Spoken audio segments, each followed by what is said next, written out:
Elena nunca imaginó que una simple mentira sobre donde había pasado la tarde destruiría todo lo que había construido en 8 años de matrimonio. Pero lo más devastador no fue que su esposo Andrés lo descubriera, sino lo que le encontró mientras le esperaba en casa, algo que cambiaría para siempre no solo su matrimonio, sino el destino de toda su familia.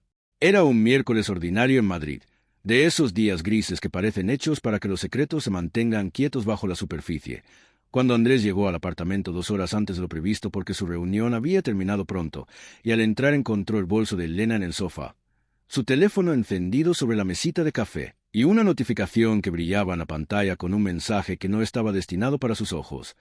«¿Ya puedes venir?» Él se fue. «Te espero».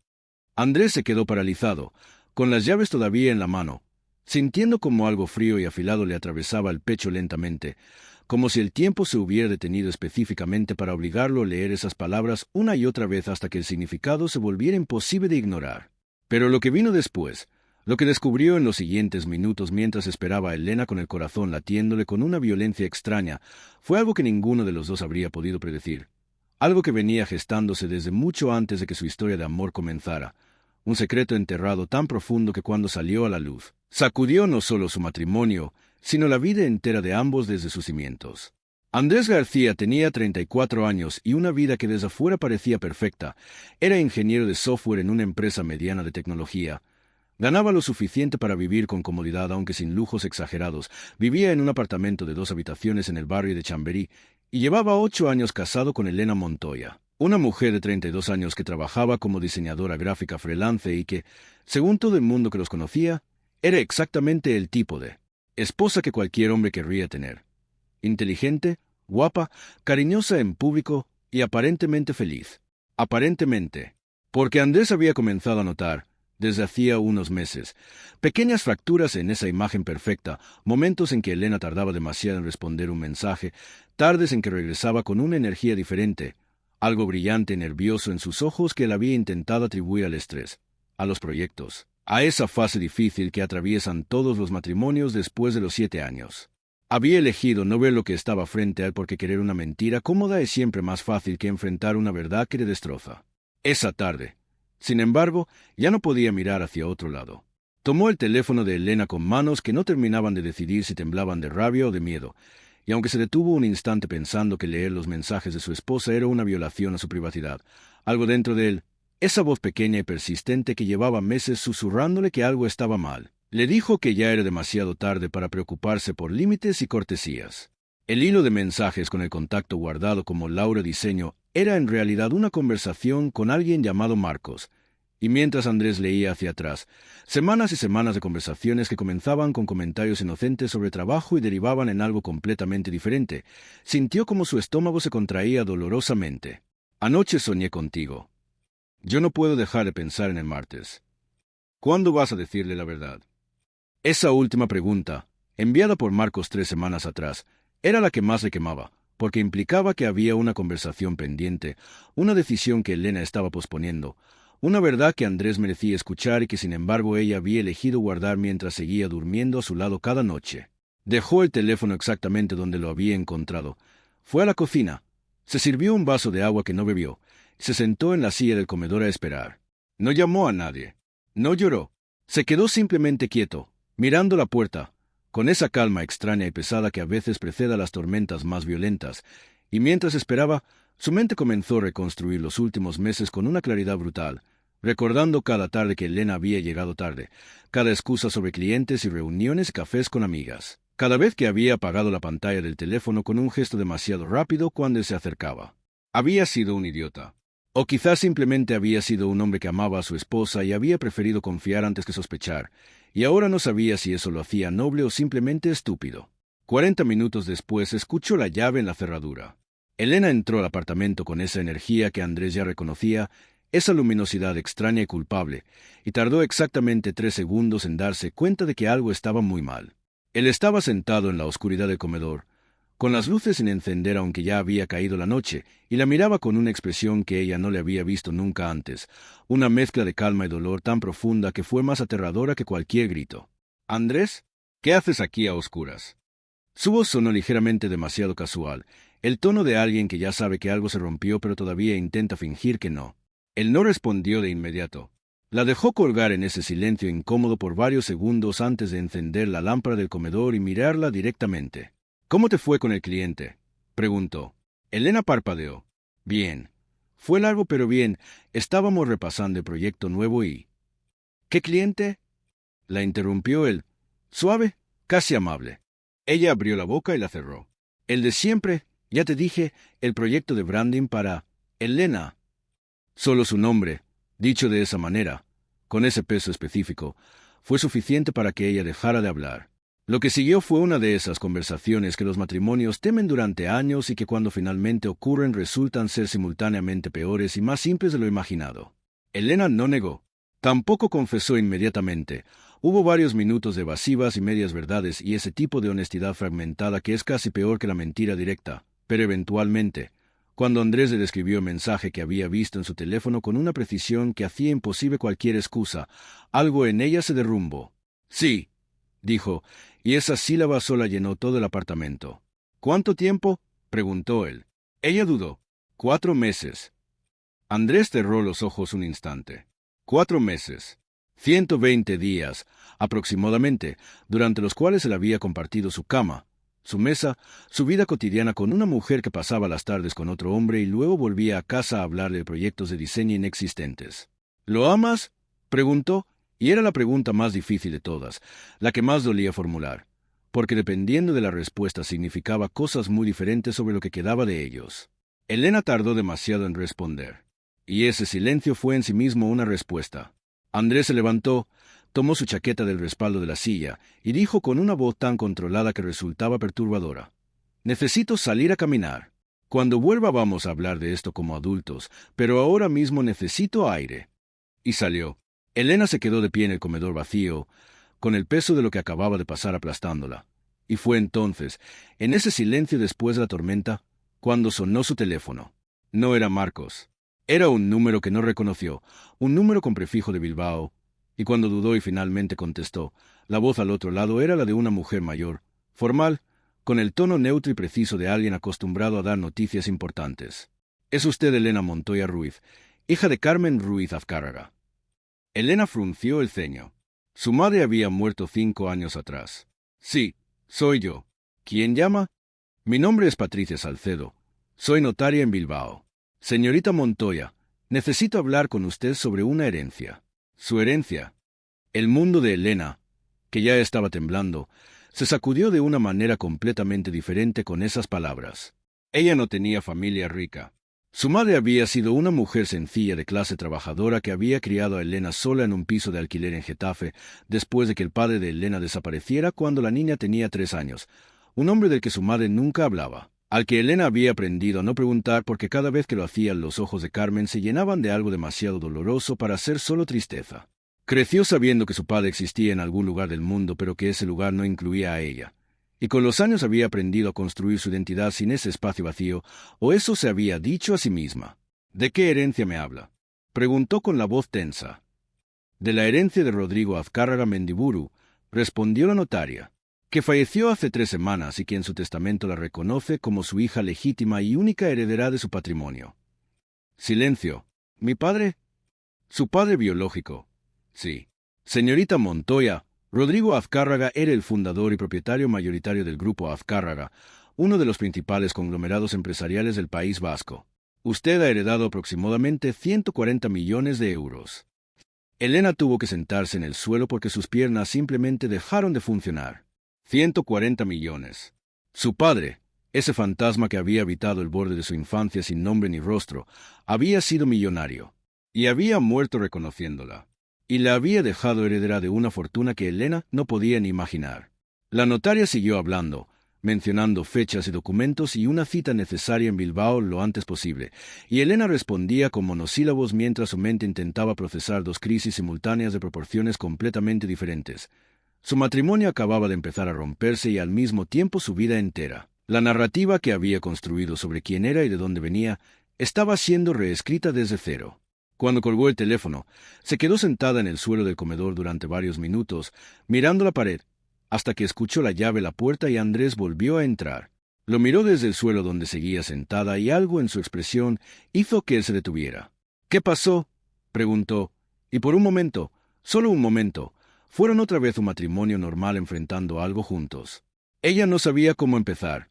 No sabía si contarle lo de la llamada tenía sentido en medio de todo lo que acababan de romperse, pero las palabras salieron solas, porque en ese momento Elena se dio cuenta de algo que llevaba meses ignorando.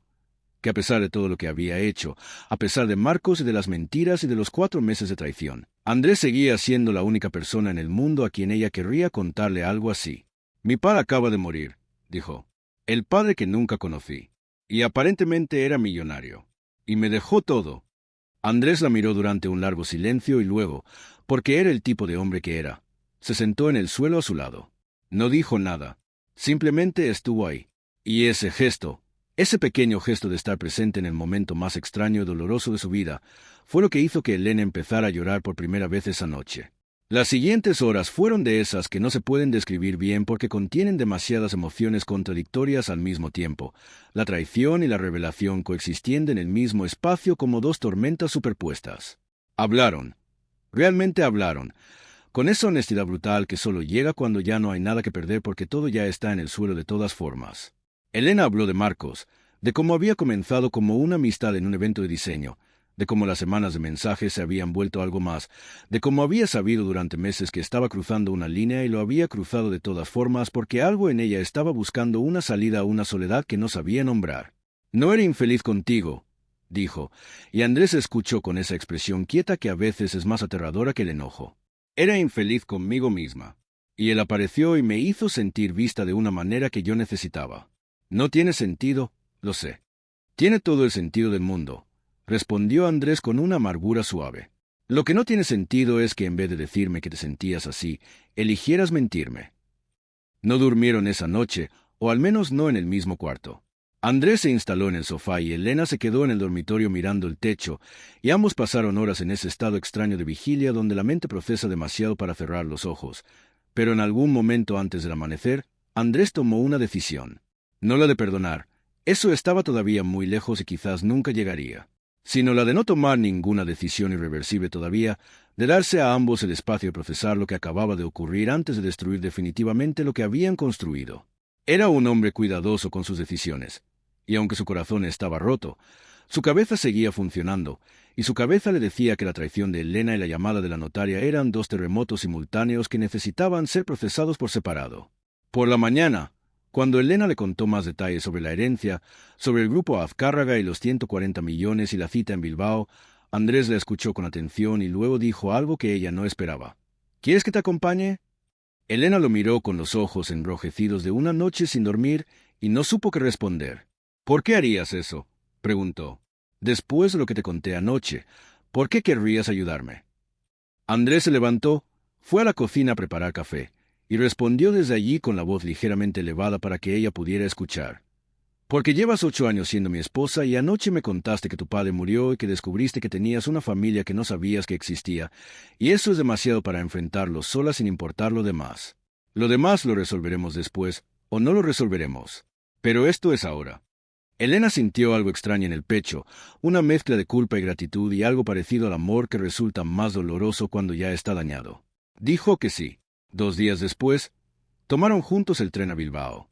La notaria Patricia Salcedo tenía su despacho en un edificio elegante del centro de Bilbao, en el ensanche, y recibió a Elena con esa amabilidad profesional y discreta de quien ha visto suficientes dramas familiares como para no sorprenderse de nada. Le explicó con paciencia los detalles de la herencia. Rodrigo Azcárraga había sido un empresario de primera generación, hijo de una familia modesta de Vitoria que había construido su fortuna desde cero en el sector inmobiliario y de logística, fundando el grupo Azcárraga en los años 90 y expandiéndolo hasta convertirlo en una empresa de alcance nacional con oficinas en 8 ciudades. Había muerto a los 72 años de un infarto, sin haberse casado nunca, sin hijos reconocidos hasta ese testamento final. «¿Por qué esperó tanto?», preguntó Elena. La notaria eligió sus palabras con cuidado. «En el testamento hay una carta para usted, señorita Montoya. Creo que el señor Azcárraga prefería explicarse él mismo». Le entregó un sobre. Elena tardó 2 días en abrirlo. Lo llevó en el bolso sin tocarlo durante el regreso en tren a Madrid. Lo dejó en la mesita de noche, lo miró antes de dormir con esa mezcla de necesidad y miedo que produce saber que algo va a cambiar lo que crees sobre ti misma. Andrés no le preguntó. Esperó. El tercer día, Elena lo abrió.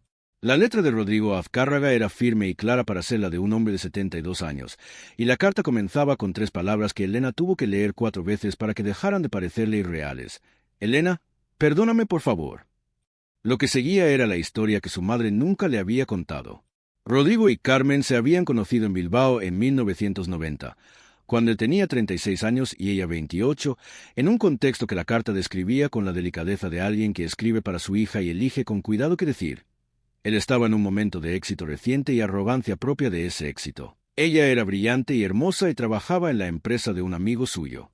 Se habían enamorado rápida y apasionadamente, con esa intensidad de los amores que no tienen plan ni estructura. Y cuando Carmen quedó embarazada, Rodrigo había hecho la cosa más cobarde del mundo. Había huido. No de repente, no bruscamente, sino de la manera más dolorosa, que es gradualmente, con excusas y aplazamientos y promesas que se van volviendo más escasas y más vacías hasta que un día simplemente dejan de llegar. La carta no lo justificaba, ni siquiera lo intentaba. Tenía miedo de perder lo que acababa de construir. Escribía Rodrigo. Tenía miedo de que tener una familia a los 36 años significara renunciar a la libertad que creía que necesitaba. Era un cobarde y un egoísta y tu madre era demasiado orgullosa para perseguirme y demasiado buena para obligarme. Se fue a Madrid con lo poco que tenía y te crió sola y nunca volvió a pedirme nada. Eso dice todo sobre quién era ella y todo sobre quién era yo. Rodrigo había sabido durante todos esos años que Elena existía. Había seguido su vida de lejos, o eso afirmaba en la carta, aunque nunca lo suficientemente cerca como para interferir o para enfrentar lo que había hecho. Cuando tu madre murió, escribía, pensé que ya era demasiado tarde para todo, que tú me odiarías con razón y que no merecía pedirte que me recibieras. Dejé pasar otros 5 años siendo cobarde de una manera diferente. Y ahora me estoy muriendo y ya no me queda tiempo para seguir huyendo de lo que hice. La carta terminaba con algo que Elena releyó varias veces. No te pido que me perdones. Te pido que tomes lo que te dejo y que hagas con tu vida algo que me haga sentir, desde donde sea que uno va después de esto, que de algo sirvió que yo existiera. Elena dobló la carta con cuidado y la guardó en el sobre, y luego se sentó en la cama y no hizo nada durante mucho tiempo. Andrés entró al cuarto 1 hora después y la encontró en la misma posición. Se sentó a su lado sin preguntar. «Era un cobarde», dijo ella finalmente. «Toda mi vida me pregunté por qué no me quiso. Y resulta que simplemente era un cobarde». «¿Eso ayuda a saberlo?», preguntó Andrés. Elena pensó antes de responder.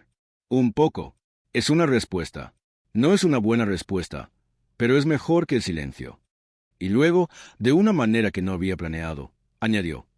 «Me pregunto si por eso hice lo que hice. Si hay algo en mí que aprendió de niña que la gente que ama siempre termina yéndose, y que si te vas tú primero duele menos». Andrés se quedó en silencio procesando eso. Era la cosa más honesta que Elena le había dicho en meses, quizás en años. «Eso no lo excusa», dijo él finalmente. «No», respondió ella. «Pero lo explica. Y yo necesitaba entenderlo». Lo que nadie había anticipado, ni Elena ni Andrés ni la notaria Patricia Salcedo, era que la existencia de Elena y el testamento de Rodrigo Azcárraga no eran noticias que iban a absorberse en silencio por parte de las personas que habían esperado heredar esa fortuna. Rodrigo Azcárraga no había tenido hijos reconocidos, pero sí tenía sobrinos, 4 de ellos, hijos de su hermano menor fallecido hace 10 años, que habían vivido décadas asumiendo que el patrimonio del tío rico caería eventualmente sobre ellos como una gracia natural. Se llamaban Iñaki, Maite, John y Leire Azcárraga, y cuando el testamento se hizo oficial y el nombre de Elena Montoya apareció como única y principal beneficiaria, la reacción de los 4 fue inmediata, coordinada y completamente despiadada. Contrataron abogados, buenos abogados, y comenzaron a construir un caso para impugnar el testamento alegando que Rodrigo no estaba en plenas facultades mentales cuando lo redactó y que Elena era una extraña que había manipulado a un anciano enfermo para hacerse con su fortuna. Elena recibió la notificación de la demanda una tarde de jueves mientras estaba en el despacho de un abogado de Madrid que había contratado con el anticipo que la herencia le permitía, y la leyó con esa mezcla de incredulidad y rabia que produce la injusticia de las personas que nunca estuvieron cuando debían y sin embargo aparecen con todo el poder cuando hay algo que tomar. ¿Tienen alguna posibilidad?, preguntó a su abogado, un hombre de 50 años llamado Carlos Vera que tenía la tranquilidad específica de alguien que ha visto suficientes guerras legales como para no perder el sueño por ninguna. Con la prueba de ADN que ya está ordenada y con los documentos que la notaria tiene. No, respondió Vera. Pero eso no significa que no van a intentar complicarlo todo lo posible. Tienen dinero para litigar durante años y probablemente eso es exactamente su plan, agotarte. Pues que se preparen, dijo Elena, y fue la primera vez en toda esa historia que sintió algo parecido a la determinación en lugar del miedo. Mientras tanto, la vida doméstica de Elena y Andrés seguía suspendida en ese estado extraño de personas que comparten un espacio pero no saben todavía que son el uno para el otro. Andrés se había mudado a dormir al cuarto de huéspedes con una formalidad silenciosa que era peor que cualquier discusión, porque la formalidad implica distancia deliberada, la clase de distancia que se construye cuando uno ya no confía en sí mismo para estar cerca. Elena había bloqueado a Marcos después de la primera noche. No con drama, no con una conversación de cierre. Simplemente había bloqueado su número porque supo que si lo dejaba abierto iba a necesitar más fuerza de la que tenía, y en ese momento toda su fuerza disponible estaba siendo absorbida por otras batallas. Marcos le había enviado 3 mensajes desde un número diferente. Ella no los había respondido. No era que hubiera dejado de sentir lo que sentía hacia él, sino que había entendido, con la claridad fría de alguien que acaba de leer la carta de un padre cobarde, que huir de un lugar que te duele hacia otro lugar que se siente mejor es exactamente el patrón que la había traído hasta aquí, y que si alguna vez iba a ser una persona diferente, ese patrón tenía que romperse. Fueron a Bilbao 3 semanas después, esta vez no solo para la notaria, sino para conocer la empresa. Patricia Salcedo les había organizado una visita a las oficinas centrales del Grupo Azcárraga, un edificio moderno en el Parque Tecnológico de Vizcaya, y el director general, un hombre llamado Fernando Ugarte que había trabajado con Rodrigo durante 20 años, los recibió con una mezcla de respeto profesional y curiosidad apenas disimulada. Era obvio que había oído hablar de la situación, de la hija aparecida, de los sobrinos demandantes, de toda la telenovela que había convertido la sucesión tranquila que le esperaba en un campo de batalla legal. Pero Fernando Ugarte era ante todo un hombre de empresa, y lo que le importaba de Elena era si iba a ser capaz de gestionar lo que heredaba o si todo se iba a desmoronar en manos de alguien que no sabía lo que estaba haciendo. La recorrida por las oficinas fue reveladora. Elena hacía preguntas inteligentes. Fernando se fue relajando gradualmente. Y Andrés, que había ido casi como acompañante emocional y que era ingeniero de software con experiencia en transformación digital de empresas, comenzó a hacer sus propias preguntas sobre los sistemas tecnológicos del grupo con una precisión que hizo que Fernando Ugarte lo mirara de manera diferente hacia la mitad de la tarde. «¿Usted también va a incorporarse a la empresa?», le preguntó Fernando a Andrés durante la cena que organizó para ellos esa noche, con esa franqueza directa del empresario vasco que prefiere saber con qué carta está jugando. Andrés y Elena se miraron brevemente. Era la primera vez desde todo lo ocurrido que alguien los trataba como una unidad funcional, como un equipo, y la pregunta llegó en ese espacio incómodo entre lo que eran y lo que ya no sabían si seguían siendo. «Eso está por decidirse», respondió Andrés con diplomacia. Fernando asintió como si hubiera escuchado lo que no se había dicho, y cambió el tema. Esa noche, en el hotel donde se habían alojado en habitaciones separadas porque esa era la arquitectura de su situación actual, Elena fue a llamar a la puerta de Andrés. Él abrió. Ella no entró. Se quedaron en el umbral. «Necesito decirte algo», dijo ella, «y quiero que lo escuches sin que tengas que responder ahora mismo». Él esperó. «Creo que me di cuenta esta semana de que fui una idiota. No de haberme equivocado, eso ya lo sabía, sino de no haber entendido lo que tenía hasta que estuve a punto de perderlo. Sé que eso no lo arregla, pero quería que lo supieras». Andrés la miró durante un largo momento. «Buenas noches, Elena», dijo, y cerró la puerta. No era un portazo. Era simplemente una puerta cerrada. Pero Elena se quedó frente a esa puerta y se permitió, por primera vez, un poco de esperanza. El juicio con los sobrinos Azcárraga fue largo, costoso y agotador en la manera específica en que lo son las batallas legales que no son sobre la verdad sino sobre poder. Iñaki Azcárraga, el mayor de los 4 y el más agresivo, había contratado un bufete de Madrid con experiencia en derecho sucesorio, y sus argumentos, aunque legalmente frágiles, estaban construidos con una narrativa diseñada para dañar. Presentaban a Elena como una oportunista, una desconocida que había aparecido al final de la vida de un anciano enfermo para aprovecharse de su estado de vulnerabilidad, y aunque la prueba de ADN había confirmado sin ningún margen de duda que Elena era biológicamente hija de Rodrigo, los abogados de Iñaki argumentaban que eso no era suficiente para justificar la exclusión total de los sobrinos que habían estado presentes durante décadas. «No se trata de quien tiene la sangre», declaró Iñaki en una entrevista que dio a un medio económico vasco con una frialdad que dejó a Elena sin palabras cuando leyó la transcripción. «Se trata de quien estuvo ahí. Y esa mujer no estuvo en ningún sitio». Elena tuvo que soltar el teléfono un momento antes de poder seguir leyendo. Porque Iñaki tenía razón en los hechos y completamente equivocado en la conclusión. Ella no había estado ahí porque su padre la había abandonado, no porque ella hubiera elegido no estar.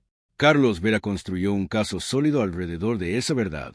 Presentó los documentos que acreditaban que Rodrigo Azcárraga había reconocido la paternidad voluntariamente en el testamento, que había realizado comprobaciones genéticas propias antes de redactarlo y que había dejado instrucciones explícitas sobre sus motivaciones. Presentó también, con el permiso de Elena, fragmentos de la carta personal que Rodrigo había escrito, lo suficientes para demostrar que el anciano estaba en plenas facultades y que actuaba movido por la culpa y el reconocimiento tardío, no por ninguna manipulación externa. Y luego Carlos Vera hizo algo que Elena no esperaba.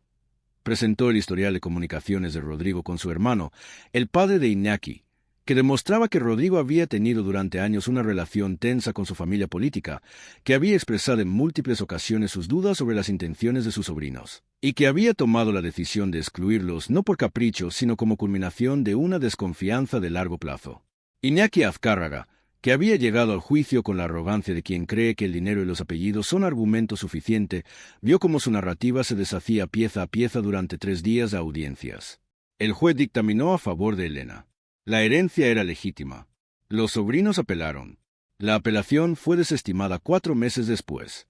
Y cuando finalmente el grupo Azcárraga fue legalmente transferido a Elena Montoya Ruiz, la primera cosa que ella hizo fue sentarse en el despacho que había sido de su padre y quedarse en silencio durante 20 minutos, mirando el escritorio de caoba y la fotografía en la pared de un hombre joven con aspecto determinado al que no reconocía, que era Rodrigo en los años 90, en los años en que Elena estaba siendo concebida y él estaba siendo cobarde.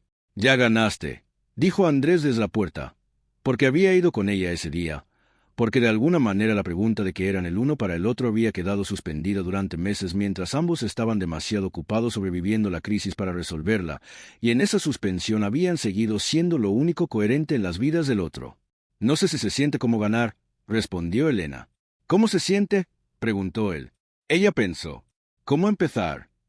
El proceso de tomar las riendas del grupo Azcárraga fue el mayor desafío profesional de la vida de Elena, y también, de manera inesperada, el proceso que la transformó de una manera que ninguna crisis matrimonial ni herencia sorpresa habría podido lograr por sí sola. Fernando Ugarte siguió como director general, y aunque al principio la relación fue de mutua evaluación cuidadosa, con Elena intentando aprender rápido y Fernando intentando determinar si esta mujer era una amenaza o una oportunidad, con el tiempo desarrollaron algo parecido al respeto mutuo genuino. Elena trajo a la empresa una perspectiva creativa que venía de años de trabajo en diseño, y aunque no tenía formación empresarial formal, tenía algo que muchos MBA no dan: la capacidad de ver los problemas desde ángulos que los expertos llevan tanto tiempo mirando desde el mismo punto que ya no perciben. Contrató asesores. Estudió con una dedicación que sorprendió a todos. Y comenzó a tomar decisiones que al principio generaron escepticismo y con los meses comenzaron a generar resultados. Andrés, por su parte, dejó su trabajo en la empresa de tecnología de Madrid 6 meses después de la primera visita a Bilbao, pero no por lo que la mayoría hubiera asumido. No lo dejó para vivir cómodamente de la fortuna de su esposa. Lo dejó porque Fernando Ugarte le había ofrecido el puesto de director de transformación digital del grupo Azcárraga, un proyecto de modernización tecnológica que era exactamente el tipo de desafío complejo y de largo plazo que Andrés llevaba años queriendo asumir sin encontrar el contexto adecuado. Lo aceptó dejando claro desde el principio, con Elena y con Fernando, que su rol en la empresa era completamente independiente de su situación matrimonial, que si en algún momento las circunstancias personales cambiaban, él se retiraría sin drama. «Estoy aquí por el trabajo, no por el matrimonio», dijo en esa primera reunión formal con los dos. «Y si el trabajo deja de tener sentido, me voy. Y si el matrimonio...» Se detuvo un instante. «Si el matrimonio se resuelve de alguna manera, sea como sea, no interfiere en esto». Elena lo escuchó decir todo eso con esa expresión suya imposible de leer que a veces significaba que estaba procesando y a veces significaba que estaba sintiendo algo que todavía no sabía cómo nombrar. Lo del matrimonio, que había quedado suspendido en ese estado extraño durante casi un año, se resolvió de la manera más inesperada en una cena ordinaria de martes en el piso que habían alquilado en Bilbao durante la transición, cuando Elena llegó del trabajo con las manos llenas de documentos y Andrés había cocinado porque llegó antes. Y los dos comieron con esa comodidad cotidiana de personas que llevan mucho tiempo compartiendo espacio, y en algún punto de la cena Elena bajó los documentos y lo miró y dijo sin preámbulo: «¿Qué somos?» Andrés dejó el tenedor. La miró. «¿Qué quieres ser?», respondió. Y Elena, que había pensado en esa pregunta durante meses, que había hablado de ella con la terapeuta que había empezado a ver en Bilbao, que la había llevado de viaje en la cabeza a través de noches de insomnio y mañanas de dudas, respondió: «Quiero intentarlo de verdad, no recuperar lo que teníamos, porque lo que teníamos tenía grietas que yo no quería ver, sino construir algo nuevo, más honesto, entre dos personas que ya saben lo peor el uno del otro y siguen eligiendo estar». Silencio. ¿Y Marcos?, preguntó Andrés. Marcos fue la señal de alarma de algo que estaba mal en mí, no la solución. Entendí eso, y lo solté. Andrés la miró durante un tiempo largo. Luego dijo: «Voy a necesitar tiempo». «Lo sé, y va a ser difícil». «Lo sé, y hay días en que todavía estoy muy enfadado». «Lo sé, Andrés». Pausa. «Está bien», dijo él finalmente. «Vamos a intentarlo». No fue lineal. Nada de lo real es lineal. Hubo semanas buenas y semanas en que la confianza rota volvía a hacerse sentir como una herida sin cicatrizar, en que Andrés se distanciaba sin querer porque la memoria del daño es más persistente que las decisiones del presente, y Elena aprendía a no presionar, a no interpretar el silencio de él como rechazo, sino como proceso. Fueron juntos a terapia de pareja con una psicóloga de Bilbao llamada Maya, que tenía la paciencia y la inteligencia de alguien que sabe que su trabajo no es arreglar lo roto, sino ayudar a las personas a decidir si quieren construir algo con los pedazos. Fueron incómodo. Fue útil. Fueron meses de esas conversaciones que duelen porque abren cosas que preferiríamos dejar cerradas, pero que también liberan. Porque el peso de los secretos y las medias verdades y las cosas que no se han dicho es siempre mayor de lo que parece hasta que empiezas a soltarlo. En ese proceso Elena también fue soltando otras cosas.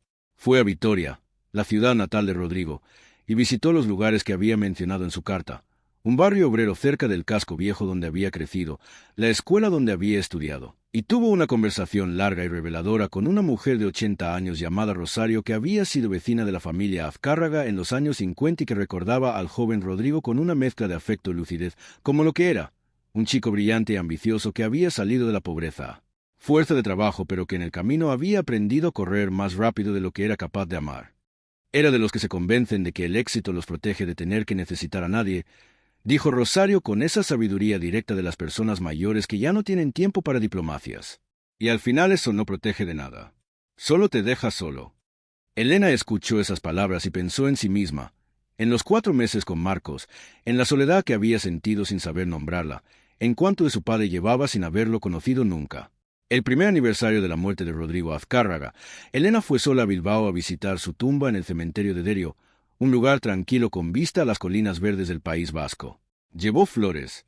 No habló en voz alta porque no era de esas personas que hablan con los muertos, pero se quedó de pie frente a la lápida durante un buen rato, mirando el nombre de ese hombre que le había dado la mitad de su biología y nada de su infancia, y sintió algo que no esperaba sentir. No, perdón, eso todavía era complicado, sino algo más parecido a la comprensión. La clase de comprensión que no borra el daño pero lo contextualice dentro de la humanidad fallida y compleja del que lo causó. «Hice algo con lo que me dejaste», dijo en voz baja, casi en un susurro. «No sé si es lo que esperabas, pero es mío». Y dio media vuelta y volvió a la ciudad. 3 meses después de esa visita, en una reunión del consejo directivo del grupo Azcárraga que Elena presidía por primera vez con la seguridad de alguien que ya no está aprendiendo sino dirigiendo, anunció una decisión que había tomado después de semanas de deliberación y que generó reacciones diversas entre los directivos presentes. El grupo invertiría el 8% de sus beneficios anuales en un programa de becas para hijos de familias trabajadoras del País Vasco que quisieran estudiar diseño, tecnología o gestión empresarial. Hay personas con talento que no llegan a desarrollarlo porque no tienen los recursos ni los contactos que yo tuve suerte de encontrar tarde, explicó ante el consejo. Este grupo fue construido por alguien que empezó sin nada. Me parece apropiado que parte de lo que genera sirva para que otros puedan empezar. Fernando Ugarte, sentado a su derecha, asintió lentamente. Andrés, que no formaba parte del consejo pero había ido a esperarla, que oyó el resumen después, la escuchó con esa expresión suya que ya ella sabía leer mejor, y le dijo: «Tu padre habría querido estar aquí para ver esto». Elena pensó en eso. «No sé si lo habría merecido», respondió. «Pero gracias». Lo de Iñaki Azcárraga tuvo un epílogo que nadie anticipó. 6 meses después de perder la apelación, en medio de la derrota legal y el resentimiento que había acumulado durante todo el proceso, Iñaki contactó a Elena directamente. No a través de abogados, sino con un mensaje personal, torpe y orgulloso y lleno de aristas, en que le pedía una reunión. Elena consultó con Carlos Vera, que le aconsejó precaución, y con Andrés, que le dijo simplemente que era su decisión. Decidió reunirse con él. Lo encontró en un restaurante del centro de San Sebastián que había elegido él, probablemente calculando que el territorio neutro y público reducía la posibilidad de cualquier drama, y al verle en persona Elena notó algo que no había podido ver detrás de la narrativa legal de los últimos meses. Que Iñaki Azcárraga era un hombre de 50 años que había pasado décadas creyendo que la seguridad de su futuro descansaba en la generosidad de un tío que en realidad nunca lo había querido demasiado. Y que la revelación de que ese tío había elegido a una desconocida sobre él había sido no solo una pérdida financiera, sino una humillación profunda, la confirmación de que nunca había sido tan especial como había necesitado creer. No se disculpó. Elena no esperaba que lo hiciera. Pero dijo algo que fue suficiente. Tú no tuviste la culpa de cómo fue esto. Lo entiendo ahora. Era poco. Era también, viniendo de donde venía, bastante. Elena no le ofreció nada. No había nada que ofrecer. Pero sí dijo algo que pensó durante el regreso en coche y que sintió que era verdad. Tu tío era un hombre que no supo querer bien a nadie. Ni a ti, ni a mí, ni a mi madre. Eso no nos hace iguales, pero se nos convierte en personas que crecieron con la misma ausencia en lugares distintos. Iñaki la miró un momento y luego miró la ventana. No respondió, pero tampoco se levantó. Se quedaron en ese silencio un poco más, dos personas que eran medio familia sin haberle elegido, y luego pidieron el café y hablaron de otras cosas, pequeñas cosas, con la incomodidad de los extraños que comparten algo sin saber todavía qué hacer con ello. No se hicieron amigos. No era eso, pero el nivel de hostilidad bajó a algo manejable, a esa distancia civil que permite a las personas coexistir en el mismo universo sin que el roce constante los lastime. El segundo año en Bilbao fue más estable que el primero en casi todos los sentidos. El grupo empresarial encontró su ritmo bajo el liderazgo de Elena, que había aprendido a delegar con inteligencia y a confiar en los expertos que la rodeaban sin perder por ello su propia voz y visión. Andrés había convertido el proyecto de transformación digital en uno de los más exitosos de la historia de la empresa, implementando sistemas que habían modernizado la logística y reducido costes de manera significativa. Y en el proceso había encontrado en ese trabajo un propósito que su empleo anterior nunca le había dado.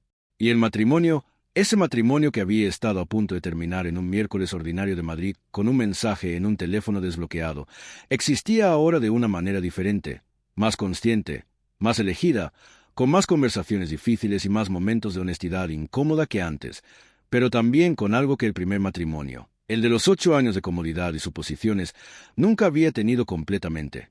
La sensación de que ambas personas habían elegido activamente estar donde estaban. No estaban juntos porque era lo que habían hecho siempre. Estaban juntos porque, habiendo tenido la oportunidad real de no estarlo, habían decidido intentarlo de todas formas. Hubo una tarde de otoño del tercer año, con el cielo de Bilbao en ese gris específico que de alguna manera resulta hermoso en lugar de deprimente, en que Elena y Andrés caminaban por el paseo de la ría de vuelta a casa después de una cena con Fernando Ugarte y su esposa, y Elena dijo sin preámbulo: «A veces pienso en cómo habría sido todo si tú no hubieras llegado antes esa tarde». Andrés la miró. «¿Mejor o peor?», preguntó. Ella pensó de verdad antes de responder. «Diferente. No sé si mejor o peor. Solo diferente. Yo creo que lo mismo habría salido a la luz de alguna manera», dijo Andrés. «Las cosas que están rotas siempre terminan mostrándose». «¿Y si no lo hubiéramos arreglado?», preguntó ella. «Si después de todo eso no hubiéramos podido». Silencio breve. «Entonces al menos lo habríamos intentado de verdad», respondió él. «Y eso ya cuenta para algo». Elena asintió. Siguieron caminando. La ría reflejaba las luces de la ciudad en el agua oscura, y había algo en ese reflejo, en esa imagen del mundo duplicada e invertida en la superficie del río, que le parecía una metáfora de algo, aunque no sabía exactamente de qué. Quizás de que las cosas que creemos perdidas a veces solo están al revés. Quizás de que hay historias que solo puedes leer completamente cuando las miras desde el otro lado. Lo que Elena nunca olvidaría de todo ese periodo era algo aparentemente pequeño que ocurrió en los primeros meses después de la herencia, antes de que los abogados y los consejos directivos y las decisiones empresariales llenaran el espacio. Había encontrado entre los papeles de Rodrigo, en una caja que Fernando Ugarte le había entregado con los archivos personales del fundador, una fotografía pequeña y desgastada que claramente había sido manipulada muchas veces, sacada y vuelta a guardar tantas veces que los bordes estaban suaves y curvados. Era una fotografía de Elena de niña, Tendría 7 u 8 años, tomada en un parque de Getafe que ella reconoció, aunque no recordaba la ocasión específica. No había nada escrito en el reverso. Pero el hecho de que existiera, de que Rodrigo Azcárraga la hubiera tenido, de que la hubiera llevado consigo durante décadas en esa caja con sus cosas más íntimas, decía algo que su carta, con todo lo que había explicado, no terminaba de decir. Le había importado, ese hombre cobarde y ausente. No lo suficiente para hacer lo correcto mientras podía, pero sí lo suficiente para llevar la prueba de su existencia consigo hasta el final. Era poco. Era también, de alguna manera que Elena no podía terminar de nombrar, suficiente para que algo en ella descansara. Cuando Elena cumplió 35 años, en una celebración pequeña en el piso de Bilbao con Andrés y los pocos amigos que habían construido en esa ciudad nueva, se sentó un momento sola en la terraza mirando las luces de la ciudad y pensó en la versión de sí misma de 3 años atrás. La mujer que vivía en un apartamento de Chamberí con un matrimonio que tenía grietas no vistas y un hueco en la historia de su origen que nunca se había atrevido a mirar de frente. Esa mujer le habría parecido esta nueva versión completamente irreconocible.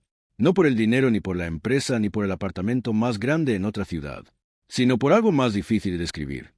Por la sensación de saber quién era y de dónde venía, con todo lo que eso incluía, la madre trabajadora y sola, el padre cobarde y arrepentido, la herencia inesperada, la traición cometida y el daño recibido y el proceso lento y doloroso de construir algo honesto con los materiales que habían quedado después de que todo se rompiera. Había vivido más en esos 3 años que en los 30 anteriores, no porque los 30 anteriores no hubieran valido, sino porque a veces la vida necesita romperse para que uno vea lo que estaba construyendo mal. Andrés salió a la terraza con 2 copas de vino y se sentó a su lado. Le pasó una. La miró con esa expresión que ya ella sabía leer completamente. Curiosidad afectuosa, la de alguien que todavía encuentra interesante observar a la persona que tiene al lado después de más de una década de conocerla. ¿En qué piensas?, preguntó. En todo, dijo ella. En nada. Él asintió como si eso tuviera sentido, porque lo tenía. Brindaron sin decir nada, y las luces de Bilbao brillaron en el cristal de las copas, y abajo en la calle alguien reía, y la noche era del tipo que parece hecha específicamente para recordarse, aunque uno no sepa todavía exactamente por qué. Algunas historias no terminan con una venganza, ni con una victoria, ni con un abrazo cinematográfico en la lluvia. Terminan con 2 personas sentadas en una terraza con una copa de vino, habiendo sobrevivido lo suficiente como para elegirse otra vez, con los ojos abiertos esta vez, sabiendo exactamente el costo y el valor de lo que tienen entre manos. Y eso, aunque nunca sea tan espectacular como lo que esperábamos cuando empezó todo, es quizás lo más real que puede ofrecerte una historia. No la perfección restaurada, sino la imperfección elegida, la vida construida con los pedazos verdaderos de 2 personas que decidieron, después de todo, que valía la pena seguir intentándolo.